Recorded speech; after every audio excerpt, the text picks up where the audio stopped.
नमस्कार, आप देख रहे हैं द राइट न्यूज और मैं हूं रोहित भट्ट। और आज फिर से एक बार हमारे साथ पुष्कर नाथ कोल संतोष जी हैं, जो कि प्रेसिडेंट हैं माँ भगवती आस्थापना ट्रस्ट के। अभी तक इन्होंने जो लास्ट एपिसोड में हमारे साथ बात की थी, जो इन्होंने माता उमा भगवती के बारे में जब बात बताई, और उसमें हमें ये पता लगा कि वही माता पार्वती है।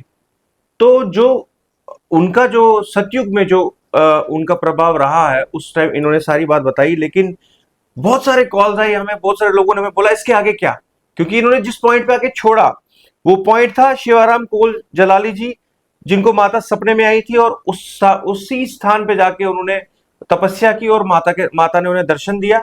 उसके आगे आप सब दर्शकों की क्यूरियोसिटी बहुत बढ़ गई होगी, इसलिए आज हमने इनकी फिर से रिक्वेस्ट की कि हमारे स्टूडियो में आए। आपका फिर से एक बार स्वागत करते हैं पुष्करनाथ जी। इसके आगे क्या हुआ वो हमें जरूर आप बताइए। देखिए, शिवाराम कोल जलाली जिन्होंने इस भरारी आंगन जो आजकल उमा नगरी से जी। प्रसिद्ध है, वहाँ पर जब उसने अपनी साधना आरंभ की, वो साधना 1790 तक चली। 1790 तक चली। ये शिवाराम कोल इतने प्रसिद्ध हो गए कि कश्मीर के सारे लोग जो महात्मा संत थे वो वहाँ इस स्थान पर आया करते थे शिवाराम जी के दर्शन करने के लिए। अब वहाँ पर 5 कुंड भी निकल गए, जिन कुंडों का नाम है एक है शिव शक्ति कुंड, दूसरा है ब्रह्मा कुंड, तो उसके आगे है विष्णु कुंड, और लास्ट 5वां कुंड है रुद्र कुंड। अभी भी वो कुंड है प्रेजेंट, एग्जिस्ट कर रहे हैं। तो शिवाराम इतने प्रसिद्ध हो गए कि अब वहां लोगों का आना जाना आरंभ हो गया। ये तीर्थ स्थान में बदल गया। तो ये कहानी राजा तक पहुंच गई। हाजी करमदाद खान इस वक्त के गवर्नर थे वहां पर कश्मीर में। तो जब उस तक ये बात पहुंची तो उसने अपने मिलिट्री मैन को भेजा कि उसको पकड़ के लावा। क्योंकि कुछ लोग, मैंने कहा कि राक्षसों का साथ साथ में भी उनका भी जन्म हो गया कश्मीर में। जी। जितना वहां माँ का वास है उतने राक्षसों का वहां पनपना भी शुरू हो गया बिरूनी इन्फ्लुएंस की वजह से। हाँ जी। तो क्योंकि जो बाहर के देश मुस्लिम देश थे, वो कश्मीर की समृद्धता और कश्मीर का धर्म उनको सता रहा था। क्योंकि कश्मीर के लोग जो थे वो सिद्ध थे, जो वो कहते थे वो सिद्ध हो जाता था। जी। सिद्ध हो जाता था, इसलिए उनके पास सिद्धि थी। तो ये सिद्धि बिरूनी ताकतों को सता रही थी। कश्मीर तो भारत से कुछ अलग था क्योंकि रास्ते नहीं थे, पहाड़ों के बीच में ये वादी थी। खैर, अब उस हाजी करमदाद खान ने अपने मिलिट्री मैन को भेज दिया उसको पकड़ने के लिए। जी। दरबार में पेश करने के लिए। जो वहां पहुंचे वो घोड़ों पर आ गए तलवारें लेकर। तो जब वो इस स्थान भरारी आंगन पर पहुंचे तो वहां ये अपनी साधना में लीन थे। तो वहां इन भरारियों को शेर बन गए। वो शेर जब उन पर गिर पड़े, टूट पड़े इन घोड़ों पर जिनके ऊपर वो मिलिट्री मैन थे, तो वो घोड़े ही भाग गए। अच्छा। उनकी तलवारें छूट गई, वो भागते भागते पता नहीं कुछ गिर गए या कुछ चोटें भी आ गई होगी, तो वो भागते भागते दोबारा हाजी करमदाद खान के पास चले गए। उन्होंने उसको अपनी व्यथा बताई, गाथा बताई कि वहां हमें क्या हुआ। तो राजा उसको हाजी करमदाद खान को गुस्सा आ गया कि ये कौन सी बला है उधर, कौन सी शक्ति है। तो उसको स्वयं आना पड़ा, वो खुद आ गई। तो वहां पहुंचकर इस भरारी आंगन पर वो खुद पहुंचकर वहां क्या देखते हैं कि शिवाराम अपनी समाधि में मस्त। जो हाजी करमदाद के मन में जो कुछ गलत भावना थी, वो गलत भावना अच्छी भावना में अंतरित हो गई, बदल गई, वो परिणत हो गई। तो एकदम चेंज जब हो गया तो वो उसके पाँव में पड़ गया, शिवाराम कोल जलाली के पाँव में पड़ गया। तो जब शिवाराम कोल की आंखें खुल गई तो वो सामने देखता है कि कोई बड़ा सा आदमी आया है, तो उसने उसको कुछ नहीं कहा। तो इस वक्त वो शेर वहां नहीं थे, वहां पर वही ब्रारियां थी, वो ब्रारियां ही थी, क्योंकि वो तो चेंज हो गया, उसका उसकी मन की जो दशा थी वो चेंज हो गई। तो फिर इस हाजी करमदाद खान ने उसको माफी मांगी और पूछा कि आपको क्या चाहिए। उसने कहा मुझे कुछ नहीं चाहिए। तो हाजी करमदाद खान ने उसको 1600 कनाल टैक्स फ्री लैंड अलॉट कर दिए पट्टे पर। वो पट्टा 1990 तक था, लेकिन उग्रवाद की वजह से वो पट्टा खाकस्तर हो गया जब इस सारे उमा भवन को जला दिया उग्रवाद। आप कह रहे हैं 1600 कनाल 1600 कनाल टैक्स फ्री लैंड अलॉट कर दिया, जो आज भी रिकॉर्ड्स में है। फिर समय समय की बात जब आ गई, जब एग्रेरियन रिफॉर्म्स आ गए, तो एग्रेरियन रिफॉर्म्स की वजह से वो कुछ जमीनें जो चली गई काश्तकारों को दे दी गई, क्योंकि उतनी जमीन को क्या करता वो। हाँ बिल्कुल।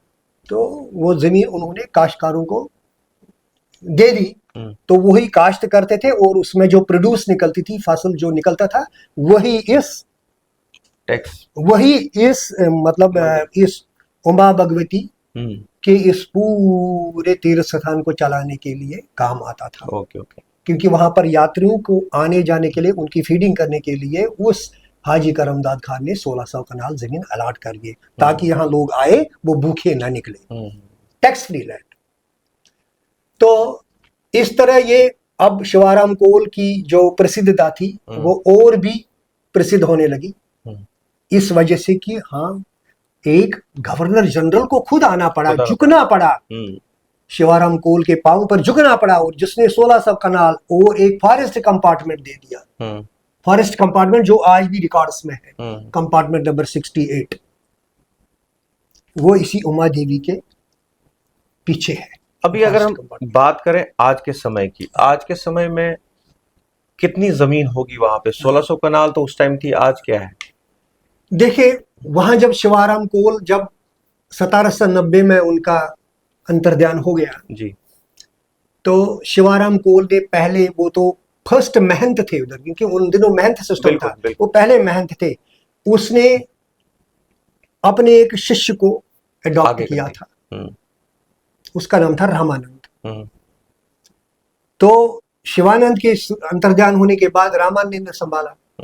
रामानंद ने भी अपने 2 शिष्यों को अडॉप्ट किया, फिर उन्होंने संभाला। तो उन्होंने भी आगे अपने शिष्यों को अडॉप्ट किया जी। तो उन्होंने सारी इस जमीन को संभाला। तो कुछ जमीनें अब काश्तकारों के पास चली गई थी, कुछ लैंड रिफॉर्म्स में आ गए थे, उनका कुछ आधा हो गया था, कुछ 1/4 में आ गए थे। तो अब वो 1600 कनाल रिकॉर्ड्स में तो है, लेकिन अब under occupation, under hand of the अस्थापन जो है वो है 200, मतलब 44 कनाल। 244 नहीं 44 कनाल, 44 217 कनाल इस वक्त भी है। अच्छा, जो अंडर टेनेंसी है, तो उसमें से 44 कनाल इस अस्थापन के पास है। 200 कनाल है, वो रिकवर कर सकते हैं? नहीं, वो तो चल रहा है सरकार के साथ कि उसको कैसे किया जाए, क्योंकि वो तो सरकार का काम है कि वो कैसे करे, क्योंकि ये सिर्फ उमानगरी या ब्रारियान का ही मसला नहीं है। अंडर वैली में ऐसे भी तीर्थ स्थान है जिनकी जमीनें अंडर टेनेंसी है। हाँ बिल्कुल। तो इसलिए कहते थे कि हम ये shrines and temples bill pass हो जाए तो उससे तीर्थ स्थानों का समाधान हो जाता है, लेकिन वो पास आपने खुद ही अभी श्राइन्स और टेम्पल बिल के ऊपर हम लोग बहुत से डिस्कशंस कर रहे हैं इसको लेके, तो आपको क्या लगता है कि कुछ ऐसे भी सुझाव आए थे कि कश्मीर के जितने भी मंदिर हैं उन सब को एक अलग से एक समिति बनानी चाहिए जिसके अंडर वो अपने इश्यूज को हाईलाइट करेंगे, या श्राइन्स एंड टेम्पल बिल आना बहुत जरूरी इंपॉर्टेंट है? देखिए, मैं एक बात कहता हूं आपसे कि सबसे बड़ी बात है पुरुषार्थ। God helps those who help themselves. भगवान उनकी सहायता करता है जो खुद अपनी सहायता करे। जो अपनी सहायता ना कर सके, अपनी सहायता न कर सके अपने आप को, वो दूसरे की सहायता क्या कर सके? बिल्कुल। इसलिए मैं हर जहां भी मैं बात करता हूं, मैं हर एक संस्था से यही कहता हूं कि आप जागृत हो जाओ, अपने अपने संस्थाओं को संभालो जितना आपसे हो सकता है। पहले तो टेम्पल्स एंड श्राइन्स बिल भी उसके लिए भी लड़ना चाहिए हमें जी, हमें लेनी चाहिए वो सरकार से, लेकिन पहले अपना पुरुषार्थ तो दिखाना है ना कि मेरे पास मंदिर है, मेरे पास उमा भगवती स्थापन है। पहले मुझे देखना है कि मैं कहां तक इसको संभाल सकता हूं। जी बिल्कुल। ये मेरा पहला कर्तव्य है। यहाँ जो आसपास के लोग वहां रहते हैं उनका कर्तव्य है। तो अपना कर्तव्य छोड़कर दूसरे को दामन पकड़ना ये अच्छी बात नहीं है। बिल्कुल। टेम्पल्स एंड श्राइन्स बिल है, वो हमें मिलनी चाहिए। उससे सारे जितने भी हमारे तीर्थ स्थान मंदिर है उनकी संरक्षणा हो सकती है अच्छे ढंग से। तो उसमें गवर्नमेंट का भी हेल्प हो सकता है, उसकी पूरी एक बॉडी बन जाएगी। लेकिन सबसे पहले बात है कि हमें अपने तीर्थ स्थानों को खुद जो जिसके हाथ में है उनको संभालना चाहिए, पहला कर्तव्य है हमारा। जी, आपसे ये जानना चाहेंगे कि क्योंकि हमारे इस इंटरव्यू के बाद जो पहला इंटरव्यू आया था, बहुत सारे लोग एक्साइटेड हो गए थे ये सुनने के लिए कि ये जगह कहाँ है, हम भी जाना चाहेंगे आने वाले समय में, क्योंकि जुलाई में यात्रा होती है, खीरवान यात्रा, तो उस समय भी लोग जाना चाहेंगे। तो श्रीनगर से कितना दूर है, इसका डिस्टेंस क्या और कहाँ पे लोकेटेड है? श्रीनगर से ये लगभग 117 किलोमीटर्स है। हाँ जी। अनंतनाग डिस्ट्रिक्ट से 17 किलोमीटर्स है। ये तहसील शांगस में आता है ये गांव, जो ब्रारियांगन के नाम से जाना जाता है। और इसी ब्रारियांगन में ये उमा भगवती का तीर्थ स्थान है। 17 किलोमीटर है अनंतनाग से। अनंतनाग से बस में ये मेट्रो में बैठ सकते हैं, या अपनी गाड़ी होगी तो आपको उत्तरसु पहुंचना है। उत्तरसु से फिर राइट को टर्न लेनी है, तो एक जंगल के दामन में ये उमा भगवती का तीर्थ स्थान आ जाता है। जी बिल्कुल, हम भी चाहेंगे कि हम आपके साथ किसी न किसी समय जाएं, मेरी पूरी टीम जाए और पूरा कवरेज हम इस वाकई में, मतलब मैं तो बहुत इमोशनल भी हुआ हूँ, क्योंकि जो हमारी संस्कृति है, जो हमारा धर्म है, वो कितना वास्ट है, वो कितना फैला हुआ है, और जरूरत है इन चीजों को हाईलाइट करने की, इन चीजों को सामने लाने की। बहरहाल मैं अपने दर्शकों को ये बता दूं कि इनके साथ जो बातचीत है वो आने वाले समय में फिर से होती रहेगी, खाली इस मंदिर के इशू को लेके नहीं, और भी सारे इश्यूज को लेके, क्योंकि बहुत अच्छा लगा आपसे बात करके, क्योंकि आप बहुत नॉलेज रखते हैं इन चीज़ों को लेके। और हम आपसे निवेदन भी करेंगे कि आप बार बार हमारे स्टूडियो आएँ और यहाँ पे और भी विषयों पे बात जरूर करें। बहुत बहुत धन्यवाद आपका। आपका भी बहुत धन्यवाद कि आपने मुझे मौका दिया यहाँ आने का। तो मैं बहुत आभारी भी हूँ कि आपने इस चैनल को लोगों में जागृति लाने के लिए, लोगों को समझाने बुझाने के लिए ये आरंभ की है, ये TRN चैनल। धन्यवाद। धन्यवाद। वीडियो जर्नलिस्ट कामाक्षी डोगरा के साथ मैं रोहित भट्ट, देखते रहिए द राइट न्यूज़।